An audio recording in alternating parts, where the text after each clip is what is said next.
So I read this really interesting take on hurt and pain the other day in this book called The Search for Significance. And it was equating having a fever to having emotional hurt and pain. And one of the purposes of having a fever biologically is that it alerts us that something is going on. We have some sort of infection or some sort of underlying issue that we need to pay attention to. And we wouldn't want to take a pill or something like that that would simply lower the fever but not address what's causing the fever.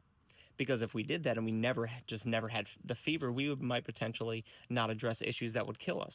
And it's the same way with emotional hurt and pain. The emotional hurt and the pain that we're feeling is because of an underlying issue. And if we were simply to take away that hurt and that pain with things like drugs, alcohol, other vices that just kind of numb us, then we're taking away something that is alerting us that something needs to be addressed. And that's a very dangerous thing. And instead of turning to drugs and alcohol that simply take away the pain but don't address the underlying issue, what we really need to do is we need to turn to Jesus. We need to turn to our Bible, the Word. We need to turn to fellow believers to help us to address what's actually going on with us. Because when you don't address the underlying issues, taking away the symptoms is actually a very dangerous thing.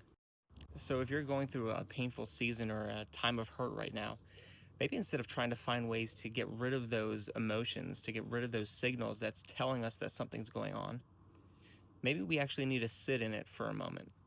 And then don't just sit in it.